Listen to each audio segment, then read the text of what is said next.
متابعين مشاهدينا صبحيتنا ضمن احلى صباح ودائما عبر شاشه تلفزيون لبنان. انك تغامر بحياتك وتقوم برحلات من حول العالم منه امر عادي ابدا، واكيد الاشخاص اللي بيقوموا بهالنوع من الرحلات اللي بيقرروا يتركوا كل شيء وراهم، يحملوا امتعتهم ويقوموا برحلات سفر طويله اكيد بتتغير حياتهم. ضيف اليوم باحلى صباح هو إريك ماسيه دوبياس، وهو مغامر ومنتج افلام فرنسي قام بعده رحلات من حول العالم، وحاليا هو ضيفنا باحلى صباح لنكون عم نحكي عن رحلته المقبله ب 2025 اللي رح تنطلق من باريس تمر ببيروت ورح تنتهي ببكين. كل التفاصيل بناخذها من ضيفي إريك. إريك, bonjour. Bonjour, Bichard. Bienvenue dans Ahla Sabah. Nous sommes ravis de vous avoir ce matin parmi nous. Vous êtes aventurier et également producteur et vous êtes avec nous ce matin pour parler de votre prochaine expédition Paris-Beyrouth-Pékin. Mais avant de parler de cette expédition, j'aimerais revenir un peu d'abord sur votre parcours. Racontez-nous comment ont commencé toutes ces aventures que vous avez faites jusque-là. Au départ, je suis allé dans une salle de cinéma à Nantes, en France, et j'ai vu un film qui s'appelle Diva. Et j'ai vu une vieille voiture. C'était en quelle année? En 1984. D'accord. J'avais 22 ans. J'ai vu une vieille voiture Citroën et je suis tombé amoureux de l'image de cette voiture. J'ai acheté la voiture, la même. Je l'ai peint en blanc. C'est la pub qui a marché en fait. C'était pas une pub, mais ça m'a beaucoup plu. Ouais. Et ça m'a inspiré. Et je suis parti. J'ai commencé à faire des voyages aventure avec des tractions avant Citroën. Donc c'est un peu le véhicule qui a créé en vous le désir de voyage. Alors c'est mieux que le véhicule, c'est l'image.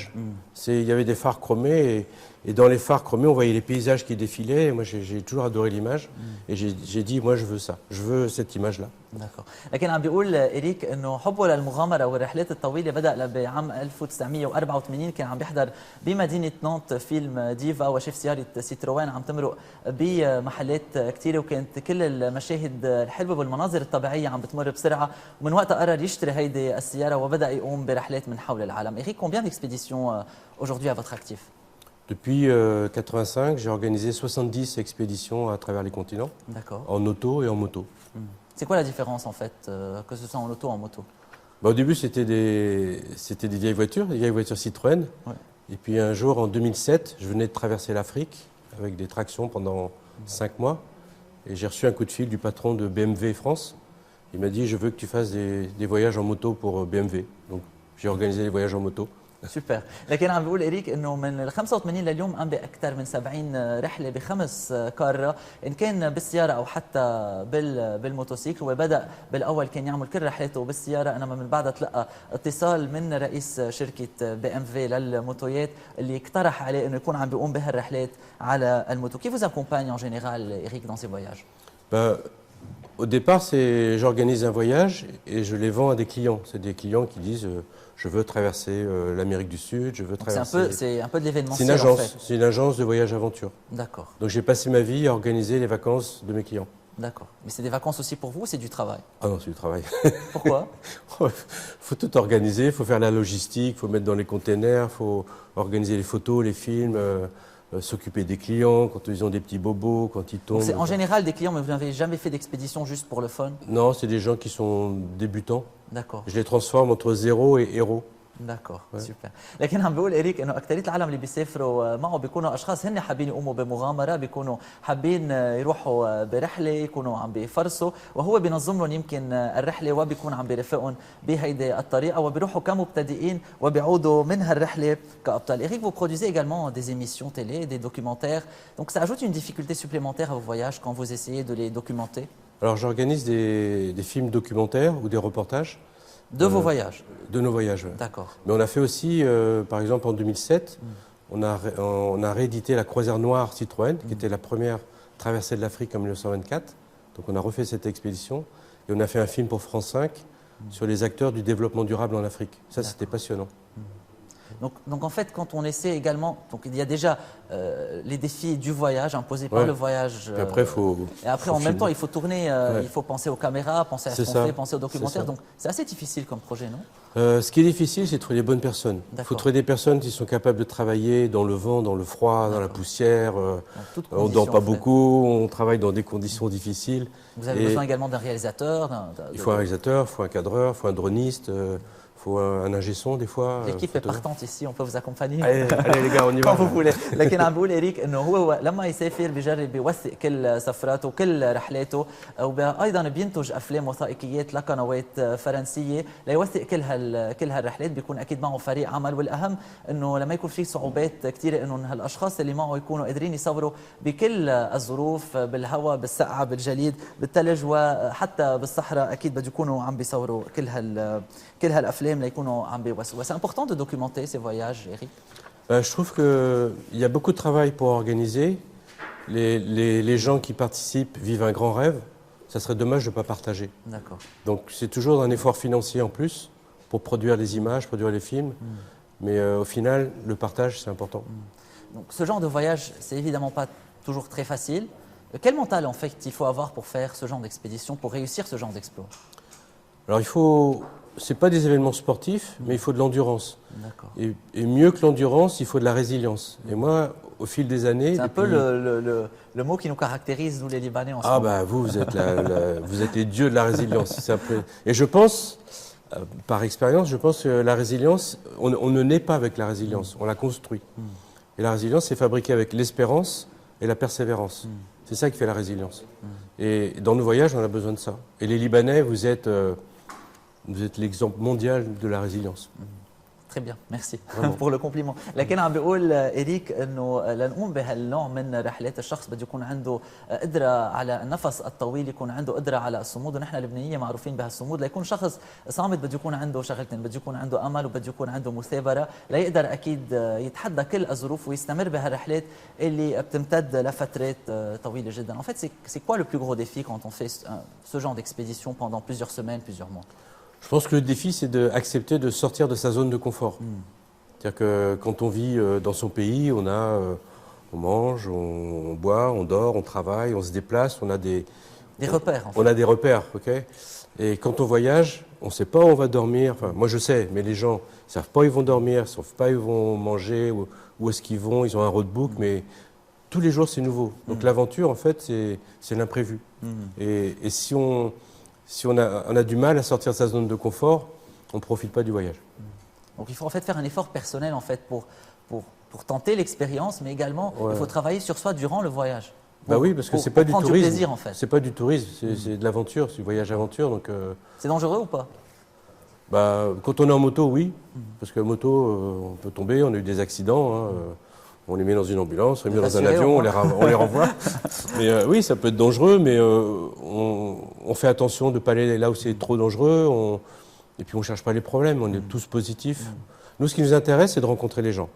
Parce qu'un voyage sans rencontre, c'est un déplacement. Mais nous, on veut rencontrer des gens. Rencontrer les gens, un peu voir. Est-ce que vous prenez le temps finalement de regarder autour de vous, d'admirer les paysages? Bah oui, parce qu'on fait des étapes, en général, on fait 250, 300 km par jour. Oui. Donc ça veut dire qu'on a, on va dire, 6 heures de route et on a toute la journée pour voyager. Donc on s'arrête, on va dans un petit restaurant local, on achète à manger, on discute tout le temps. Super. لكن عم بيقول إريك انه التحدي الاكبر لما نقوم بهالنوع من الرحلات هو انه نخرج من الكومفورت زون تبعنا، من منطقتنا الامنه، لانه لما نروح بهيك نوع رحلات ما بنكون عارفين فعليا كيف رح ننام، وين رح ننام، شو رح نكون عم ناكل، وين رح نوقف. واكيد لازم الشخص يكون عنده استعداد انه يطلع من حياته الطبيعيه، حياته اليوميه، ليكون عم بيستلذ بهيدي المغامره. وعم بقول انه هن اكيد بياخذوا وقت انهم يتفرجوا على المناظر حواليهم، بيقودوا لحوالي 6 ساعات باليوم، 250 ل 300 كيلومتر بالنهار، وباقي الايام بيكونوا عم بيلاقوا يعني اهم شيء بهالرحلات يكون ملاقاة الاشخاص اللي بيصادفون على هيدي الطريق، وليكون في فعليا هيدي المشاركه مع كل هالاشخاص اللي بيتلاقوا فيهم. C'est quoi votre souvenir le plus difficile, Eric, le plus difficile, de toutes ces expéditions? Sans doute l'Himalaya en 2019. Pourquoi? On traversait le Tibet, c'était au mois de mai, il y avait de la neige, et en moto, quand on est à 5400 mètres d'altitude sur la neige, c'était un peu difficile. Il y a eu l'Afrique aussi en 2007, au Congo, Congo RDC. On a fait la piste de Goma, entre Goma et Kisangani, et c'est 600 km. Et il y a des fois, on faisait 1 km en 10 heures de route, parce qu'il y avait des... Nous sommes en train de voir quelques-unes de vos photos, de vos voyages. Ce qui est difficile, c'est l'obstacle physique, géographique. Puis après, des fois, on est fatigué, mais on a tellement de chance. On tombe malade parfois? Ah oui, oui. On fait comment? Ah bah, moi, une fois, j'étais très malade en Éthiopie. J'ai fait une indigestion, enfin une crise d'intestin, et j'ai perdu 5 kilos en 3 jours. Donc, on arrête, et puis on dort, on boit de l'eau. On recommence. Ouais. Le corps humain, il est fabuleux. Le corps humain, il est très, très costaud. C'est Et ce incroyable. voyage, en fait, vous apprend beaucoup de choses sur vous-même, non? Bah, c'est bien de dire ça, parce que j'ai fait 7 tours du monde, mais le plus beau tour, c'est de faire le tour de soi-même. Ça, c'est dur. On va en parler Ouais. tout à l'heure. لكن عم بيقول انه الذكرى الاصعب او من الذكريات الصعبه اللي بذكرها إريك لما كان بالهيمالايا على علو اكثر من 5000 متر، وكانت الطريق جدا وعره بعام 2019، وايضا بافريقيا بال 2007. يعني الصعوبه الحقيقيه لما تكون جغرافيه المكان ما بتساعد ليكون عم بيقودوا السيارات او حتى الموتوسيكل، واوقات بيضطروا انهم يقودوا او بس يقطعوا مسافه كيلومتر واحد بالنهار بسبب الطرقات واكيد المناطق الصعبه اللي بيكونوا عم بيجتازوها. هيدا عدا عن المرض اللي اوقات بحل والتعب اللي بحل على الانسان، انما الانسان بيستمر، جسم الانسان صلب وقوي، وبيرتاحوا يمكن يوم اثنين ثلاثه وبيرجعوا بيكملوا المغامره. Votre meilleur souvenir c'est quoi, le plus mémorable? Mon meilleur souvenir, c'est une rencontre au Kurdistan, au nord-ouest de l'Iran. J'ai rencontré un paysan qui s'appelle Abdallah. Je ne comprends pas le farsi, il ne comprend pas le français, on ne se comprend pas. C'était en quelle année? Première fois, j'ai rencontré en 2017. Vous êtes revenu le revoir à Abdallah? En 2019, en 2021, en 2022. Chaque fois que je vais là-bas, je vais le voir. Ouais. C'est comme mon tonton. Et pourquoi cette rencontre vous a marqué particulièrement? Parce qu'il est touchant, il travaille dur, il bosse pour sa famille, puis dans son regard, il y a de l'amour. Et c'est quelqu'un que j'adore. Donc vous créez en fait des liens humains, des Ouais, amitiés ouais. qui durent. Oui. Parce que Peut-être. souvent, je repasse par les mêmes pays, donc je vais revoir mes amis. Super. Et vous gardez le contact entre les deux voyages? WhatsApp? سوبر. aujourd'hui avec la technologie. عم بيقول إريك انه افضل شيء بهالرحلات هو ملاقات او لقاءات مع الاشخاص اللي بنصادفهم على طريقنا، وبيتذكر اكثر شيء شخص اسمه عبد الله وهو من كردستان، لقاه اول سنه وصار يرجع سنه ورا سنه يلتقي فيه، واللي حب فيه يمكن هو مثابرته على العمل. ما كان يفهم الفرنسي عبد الله، وهو ما كان يحكي فارسي Eric, انما هذا الشيء ما منع انهم يصيروا اصدقاء ويتواصلوا من سنه لسنه. Aujourd'hui, Eric, vous vous préparez pour une nouvelle aventure, une nouvelle expédition que vous avez baptisée Paris-Beyrouth-Pékin. C'est en fait la croisière jaune que vous refaites. Parlez-nous un peu de ce projet qui va se passer en 2025, que vous commencez quand, et pourquoi avoir choisi la croisière jaune en particulier? Alors ça, il faut remonter à 1990. D'accord. Quand j'ai fait mon premier tour du monde, j'ai rencontré un monsieur qui s'appelait Gustave Kégresse. Et lui avait participé à la croisière jaune Citroën de 1931, entre Beyrouth et Pékin. C'est la première traversée Méditerranée, Océan Pacifique. J'ai rencontré ce monsieur et on a discuté et j'étais admiratif de ce qu'ils avaient fait. Nous sommes en train de voir Ouais, les ici, affiches. C'est l'affiche de. Ça, c'est l'affiche datée de originale 1930, 1931. originale, d'accord. Et je suis tombé admiratif de ce monsieur et j'ai dit un jour, je veux refaire cette expédition. Et comme j'ai beaucoup travaillé pendant 35 ans, je faisais des voyages pour mes clients, des voyages. J'étais comme un hamster dans une roue, vous savez, les tours du monde, tours du monde. Et là, j'ai arrêté mon activité en 2023. D'accord. Et donc, ma dernière expédition, c'est de refaire la croisière jaune entre Paris, Beyrouth et Pékin. À l'époque, Beyrouth, en 1930, c'était... c'était la ville des Phéniciens, c'était la ville du commerce international. C'était un port très fort en Méditerranée. Et Citroën voulait démontrer qu'on pouvait traverser le continent avec des automobiles, ce qui n'avait jamais été fait avant. Jamais. لكن عم بتحضر حاليا إريك لرحلته الأخيرة ورح تكون ب 2025، وهي يعني فينا نقول عم بيرجع يستعيد البعثة الصفراء اللي كانت انطلقت عام 1930 مع سيتروين، واللي كانت هي هدفها أنها تربط البحر الأبيض المتوسط بالمحيط الهادئ من خلال السيارة، من خلال سيارة سيتروين. وهو كان التقى بشخص عام 1990 كان شارك بهيدي البعثة الصفراء عام 1930، ومن وقتها هو مقرر أنه يرجع يعمل هيدي الرحلة، ورح تكون رحلته الأخيرة اللي رح تبلش بباريس، رح تمرق ببيروت ورح تنتهي ببكين. Donc combien de continents vous allez en fait traverser, combien de kilomètres, combien de pays? Donnez-nous un peu de détails sur cette croisière. Entre Paris et Beyrouth, il y a 11 pays. Okay. Et entre Beyrouth et la Chine, on va faire donc le Liban, un petit bout de la Syrie, l'Irak, l'Iran, Pakistan et la Chine. Normalement, l'expédition est passée par l'Afghanistan. C'est un peu difficile, On va faire un petit détour. On verra, mais c'est un peu difficile aujourd'hui. Vous êtes surexcité, enthousiaste pour cette aventure? Bah, c'est mon dernier voyage officiel et c'est mon rêve. C'est dans la vie, on a tous un Graal, un grand rêve. Ça, c'est mon rêve, de refaire la croisière jaune et je veux la rendre utile parce qu'on va essayer de faire la première traversée d'un continent avec une voiture à hydrogène. D'accord. Et vous vous préparez comment pour ce voyage? Physiquement, mentalement? Physiquement, 6 mois avant, on va faire une préparation physique. Ouais. Et puis mentalement, il suffit de suivre ses rêves parce qu'ils connaissent le chemin. Qui sera avec vous? On sera 12. D'accord. On sera 12 équipiers. On aura 6 voitures. Donc j'aurai bien sûr caméraman, réalisateur, droniste. Vous allez documenter ce Oui, voyage? on va faire des films. Ouais. On va essayer de... J'ai rencontré le ministre de l'Information avant-hier, M. Ziad Makaré. Et on va essayer de partager une fois par semaine un petit reportage sur l'expédition entre Beyrouth et Pékin. Et vous serez à Beyrouth quand? Alors on va arriver à Beyrouth le 29 avril 2025 et le départ officiel, ça sera le dimanche 4 mai 2025.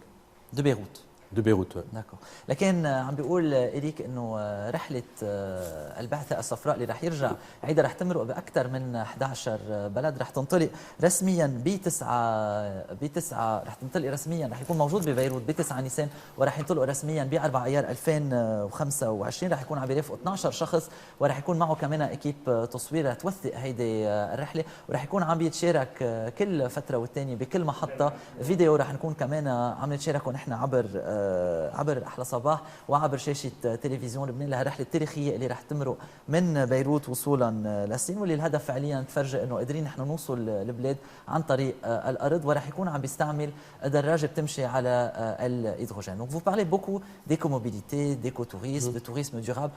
Parlez-nous un peu, est-ce que ce genre de voyage peut aider à promouvoir l'écotourisme ou le tourisme durable? Bah déjà, l'écotourisme, il faut être lent. C'est du slow tourism. Pourquoi? Parce que si on fait de la compétition, qu'on va vite, on voit personne, c'est pas intéressant. Intellectuellement, c'est pas intéressant. Physiquement, c'est du sport, mais intellectuellement.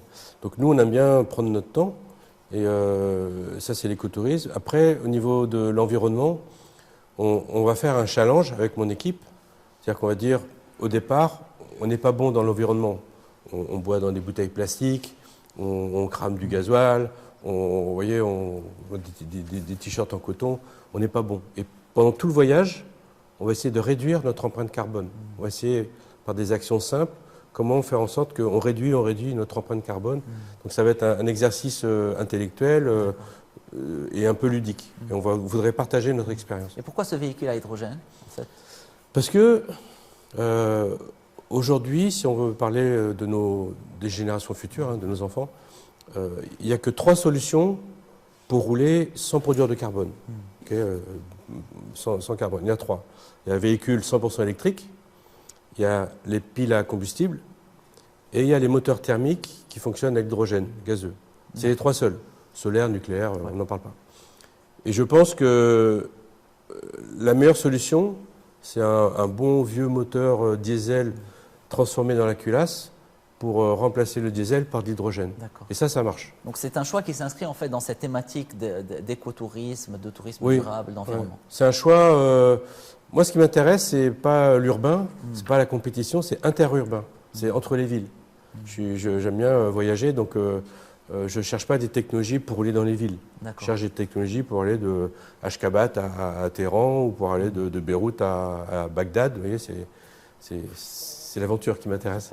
لكن عم بيقول إليك إنه بشدد كثير على موضوع السياحة المسؤولة وأيضا احترام البيئة من خلال السفر، لأنه اليوم لما نحكي عن احترام البيئة والإيكوتوريزم كمان السفر بطريقة مستدامة، مهم نكون عم نسافر بطريقة بطيئة، وهذا هو الشيء اللي بيعمله لما يكون عم بيسافر بالسيارة أو بالموتوسيكل. وبيقول إنه اليوم رح يكون عم بيستخدم وسيلة نقل خاصة هي بتمشي على الهيدروجين، لأنه هيدي وحدة من 3 وسائل اللي ممكن اليوم نتنقل فيها من دون ما نكون عم نعمل أثر بيئي وعم ننتج كربون بيأثر على البيئة بشكل كثير كبير، فهو رح يكون عم بيستعمل هيدي الوسيلة، ورح يكون الفريق معه عم بيجرب يخفف من الأثر البيئي من خلال الرحلة. رح يبدأوا الرحلة مع أثر بيئي كثير كبير، أو رح يكون يمكن معه بيتصرفوا بطريقة كثير مسؤولة ليوصلوا بنهاية الرحلة مجربين يخففوا قد ما فيهم إصدار كربون اللي بيأثر بشكل عاطل على أكيد على البيئة اللي رح يمرقوا فيها والبيئة المحاطة فيهم. Vous avez dit, Eric, que le plus important tour que vous faites dans ce voyage, c'est le tour de soi-même. Quelle valeur finalement ce genre de voyage confère-t-il aux aventuriers qui s'y tentent? Je pense que plus on voyage, plus on se rapproche de l'essentiel. C'est-à-dire qu'on vit aujourd'hui dans une société un peu de consommation. Il faut acheter ça, des frigos, des machins. Et plus on voyage, et plus on sait que ce qui est important, c'est l'eau, c'est l'énergie, c'est un abri, c'est manger, et c'est des liens, c'est des relations humaines. Donc on revient, c'est un retour à l'essentiel en fait. C'est un retour à l'essentiel. Donc ça change la perspective de vie. Ça change un peu l'approche, oui, comment on voit la vie de tous les jours. Quand on dit « Ah, j'ai un problème, ça va pas, ma vie, machin, tout ça », si on prend un peu de hauteur, on se met dans une montgolfière, on monte et on regarde le problème d'en bas, le problème est tout petit. Il faut se rapprocher de l'essentiel, et c'est comme ça qu'on va avoir une bonne écologie, un bon développement environnemental. C'est réduire un peu, pas faire les choses qui servent à rien.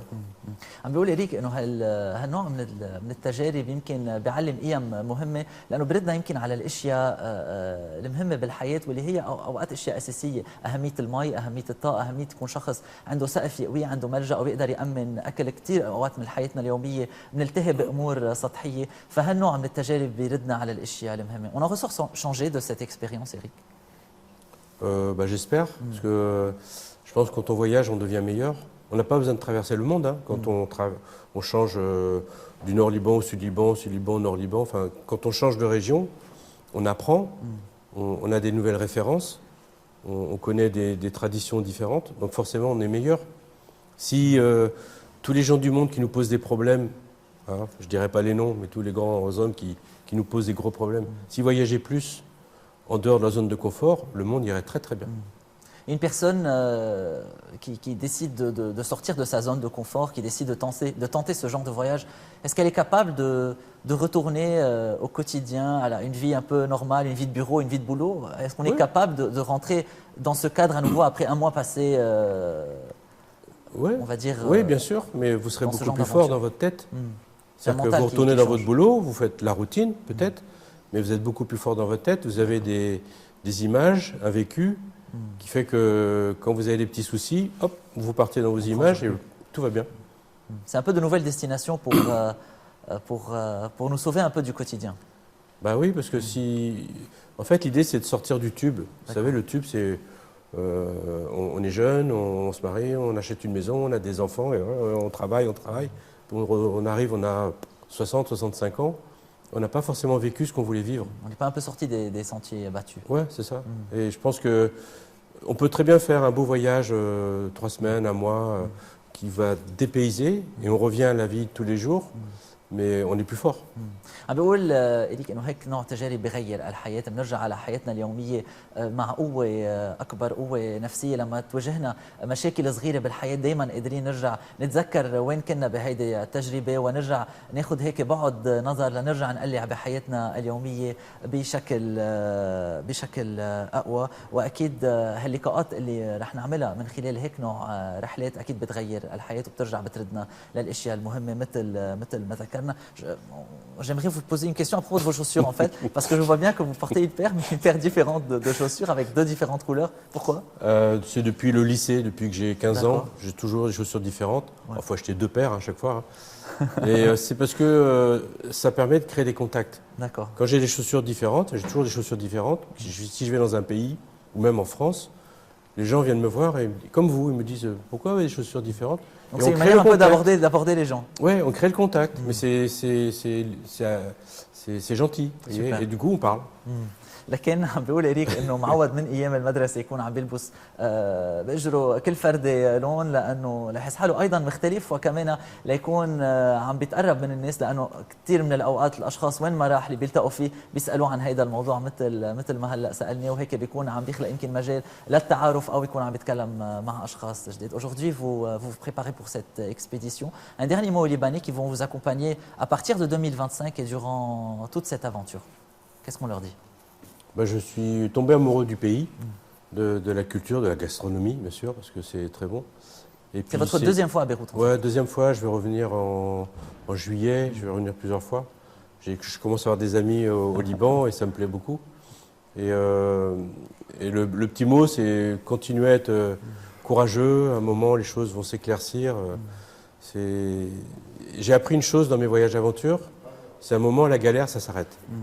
Ben, on l'espère en fait. J'espère aussi pour vous parce que vous le méritez.